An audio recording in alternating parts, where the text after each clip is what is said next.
እርግብ ጉድ ሆነች። የወይዘሮ ሜላት ወርቅ ተገኘ። ወርቁም የተገኘበት ምክንያት ባለፈው ቪዲዮ እንዳያችሁት ተምቹ ለሃንቾ ይሄን ቦርሳ ቤትሽ አስቀምጪው እንዳደራ ያዥልኝ ብሎን ሰጥቷት ነበር። ነገር ግን ሰላምና ሃና ማለት ነው ወርቁን አግኝቶታል። ወርቁም የተገኘበት ሃንቾ ባለፈው እንግዲህ ሻንጣውን አትክፈቺ የሰው አደራ ነው፣ ስለዚህ የሰው እቃ አይከፈትም በማለት ለሰላም ከልክላት ነበር። ሰላም ይሄንን ቦርሳ ለመክፈት በጣም ጓጉታ ነበር። ሆኖም ግን ቦርሳውን ሳትከፍቶ አልፏል። አሁን ግን ቦርሳውን ከፍታ ወርቁ ተገኝቷል ማለት ነው።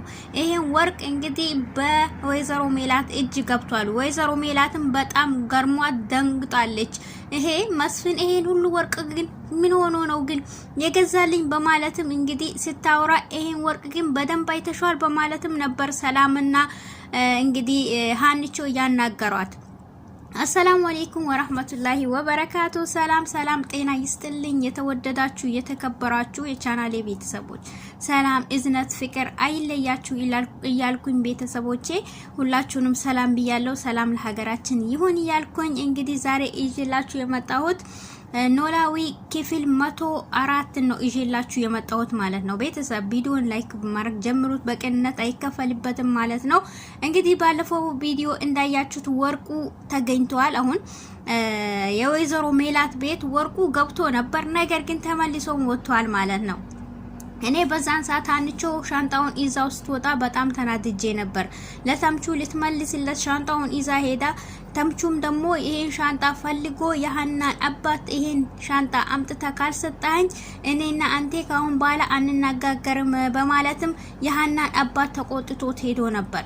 የሃናም አባት እንግዲህ በጣም ይቅርታ፣ እኔ ግን ይሄን ሻንጣ ሳላቅ ወስጄ ለናቲዋ አስረክብ ያለው የሃና መስሎኝ ነበር በማለትም ለተምቹ ነግሮት ነበር ማለት ነው። አቶ ኖላዊም እንግዲህ ይሄን ሻንጣ ካላመጣልኝ ካሁን በኋላ አታናግረኝ ሲለው በጣም ቅር ብሎት ነበር ማለት ነው። እኔም ትክክል አልሰራሁኝም ሲል ሄዶ ይቅርታ ሊጠይቅ ሲል እንግዲህ ምንም ማድረግ አይቻልም ብሎ እንግዲህ እኔ ደግሞ ሃና ስለናፈቀችኝ ነበር እሷን ለማየት በማለት ነበር ሰበብ አድርጌ የሃና ሻንጣ መስሎ ይዤው ሄጄ ነበር በማለትም እሱም መልሶለታል። የሃና አፍቃሪዎች እንግዲህ በስተዋሉ ማለት ነው። አሁን ደግሞ ሚያፈቅራት መጥቷል። እንግዲህ ሀሲርም እንደሚያፈቅራት ባይነግራትም እንግዲህ ሀሲር ሊቀማ ይመስለኛል። እሱንም ሰላም እንዴ ሀሲር እኮ በጣም ነው ሚያፈቅርሽ በማለትም ለሃና ትነግራታለች። እንዴ ሰላም ምን እያልሽ ነው? እኔ እኮ ሀሲርን እንዴ አንተ እንዴት ነው እኔ ትወደኛለህ ወይ ብዬ ጠይቄው ነበር ብላም ትነግራታለች። በዛን ሰዓት እንዴ አንቺ ጠይቀሽዋል እንዴ ምን ብለሽ ጠይቅሽው ብላም ትጠይቃታለች። በዛን ሰዓትም አራ እኔ የጠየቅኩትማ ትወደኛለህ ወይ ስል አራ አልወድሽም፣ ምን አርገሽልኝ ነው የምወድሽ እኔ አልወድሽም በማለትም መልሶልኛል ብላ ነገረቻት። አዎ ባለፈው እንደውም ሁኔታውን ስታይ እሷን እንደሚያፈቅራትና እንደማያፈቅራት ጠይቀው ነበር እንዳያችሁት። እሱ ግን ተንደ ፈርቶ በፍርናቻ አራ እንዴ ምን አርገሽን ነው የምወድሽ አራ አልወድሽም በማለትም እሱም መልሶላት ነበር። አሁን ግን ከሱ ጋር ሲያይ እሱም በጣም ተናዷል። ሃንቾም በጭንቀት ልትፈነዳ ነው። እንቅልፏንም ተኝታ አስሬ ስትገለባበጥ ሰላምም ተነሳ ቁጭ አለች። እንዴ ሰላም ምን ሆነሽ ነው አልተኛሽም ወይ በማለትም እሷም ትጠይቃታለች። አንቺ እንደዚህ የተንቆራጣሽ እንዴት ነው የምተኛው? እንዴ ራስሽን ግን አይተሻል? ምን ሆነሽ ነው? በሰላም ነው እንደዚህ የሚያረግሽ በማለት እሷም ትጠይቃታለች።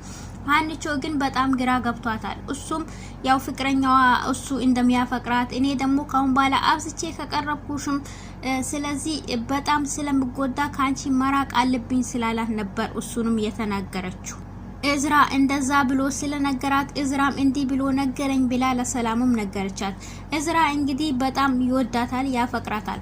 እዝራንም እንደዛው ልክ የምታፈቅረው ከኋላ የምትሄድ ለሃንቾም አስሬም ሶስቴም እንግዲህ ማስጠንቀቂያ እየጠየቀቻት አንቺ እሱ ጋር አትቅረቢ በማለትም ተደብቃም የተከታተለቻቸው ነበረች። እሱ ግን እሷን አያፈቅራትም።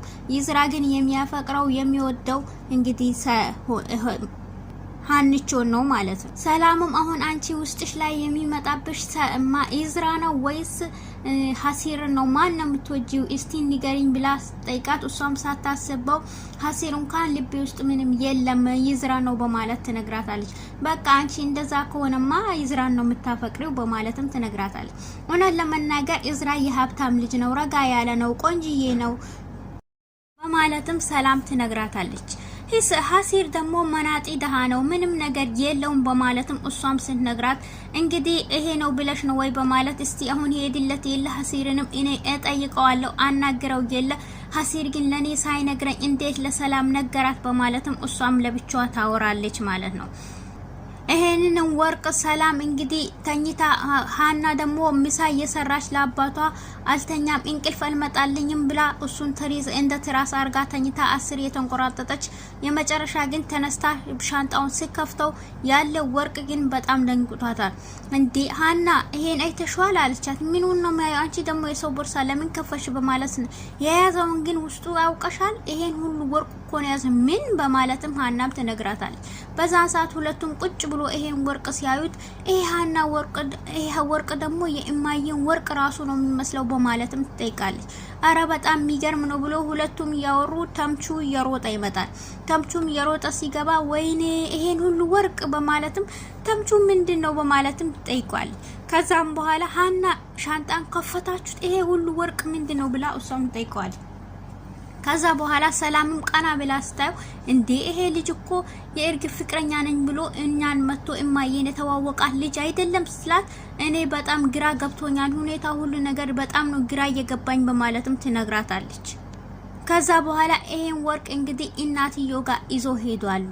ለእናትዮም ይሄን ወርቅ ወስቶ ከሰጧት በኋላም ሰላም ብሏት እንዴ ይሄ ሻንጣ ደግሞ እኛ ቤት ነበር እንዴ በማለትም ትነግራታለች። ከዛ በኋላ እንግዲህ ይሄን እኔ ይዤ ሄጄ ነበር በማለትም ይሄ ወርቅ ከፍታ ስታዩ ግን በጣም ገርሟታል።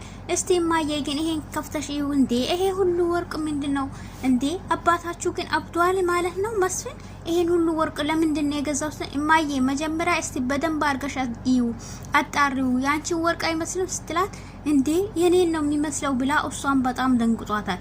ነገር ግን ይሄ ሻንጣ እኛ ቤት ነበር እንዴት ሊሄድ ቻለ የነሃንዬን ቤት በማለትም ትነግራለች።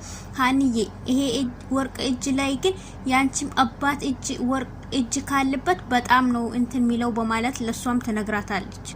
ከዛም በኋላ እንዴ ሰላም ደግሞ እማዬ አንቺ ሁሉ ነገር በቃ ተንኮል ማሰብ ነው ይሄ እንኳን ስለመጣልሽ እንደው አመስግነሽ አትቀበይም በማለትም የሃንዬ አባት ደግሞ እንደዛ ለምት ያለሽ በማለት በጣም ተናዳ እሷን ወደ ጋዳ ገብታለች። እንግዲህ ተመልሳም ሃናን ይቅርታ ጠይቃታለች። ሃና እኔ ቅድም ባወራሁት አባትሽን ባማሁት ይቅርታ አድርግልኝ ስለ እሱ እኮ እማዬ እውነትሽ ነው ስለዚህ እኛም ቤት እንደገባ እኔ በጣም ግራ ገብቶኛል በማለት እሷም ትነግራታለች። እንዴት እንደሄደም ራሱ ግራ ገብቶኛል በማለትም የኔንም አባት ብትጠረጥሪ እኮ ምንም የሚል ነገር የለም ልክ ነሽ በማለትም ለሷም መልሳላታለች። እንግዲህ ድንብላልም ሁሉንም ነገር ለናትየውን ለሴትዮ ለወይዘሮ ሜላት ነግራታለች ማለት ነው።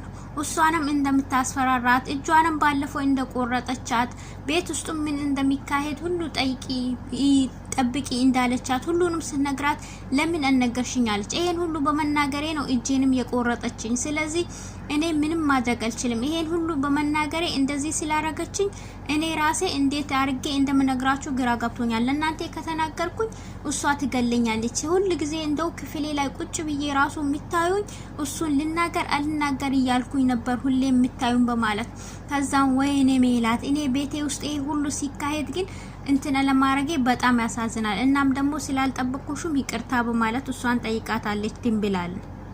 ወይዘሮ ሜላትም ለአቶ መስፍን ሁሉንም ነገር ነግረዋለች።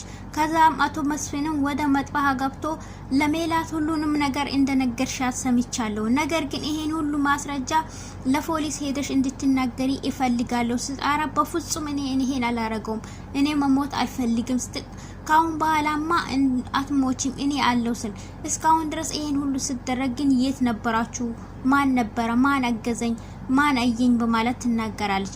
ያኛውማ ድሮ ነበር አሁን ግን እኔ አለሁኝ ሲል አና በፍጹም እኔ አልናገርም ስትለው እሱም በቃ ታዩ ብሎ ወጥቷል ማለት ነው። ወይዘሮ ባይሽም ከእስር እንደምትፈታ በጣም እርግጠኛ ናቸው። ከእስር እንዳትፈታ ደግሞ እነሱ ማስረጃ ሁሉ ነገር ማቅረብ አለባቸው። ባለፈው የተያዘው ግን ሁሉ ነገር ይሄንን መፈቶ ብቻ አይቶ ግን ማስረጃ እንደማይሆናቸው ለነሱ ደግሞ በቂ ማስረጃ እንደሚያቀርቡ በኋላ ውሸታም እንዳይሉን በማለትም እነሱም በጣም ውጥረት ውስጥ ገብቷሉ። ወይዘሮ ሜላትም እንግዲህ በጣም ተናዳለች። ይሄን ሁሉ ባይሽ ሲሰራኝ ግን እኔ አለማወቄ በማለት ቤቴ ውስጥ ይሄ ሁሉ ሲካሄድ አለማወቄ በማለት በጣም ተናዳለች። ቤተሰብ ቪዲዮውን ላይክ ያርጋችሁ። ወሰላሙ አለይኩም።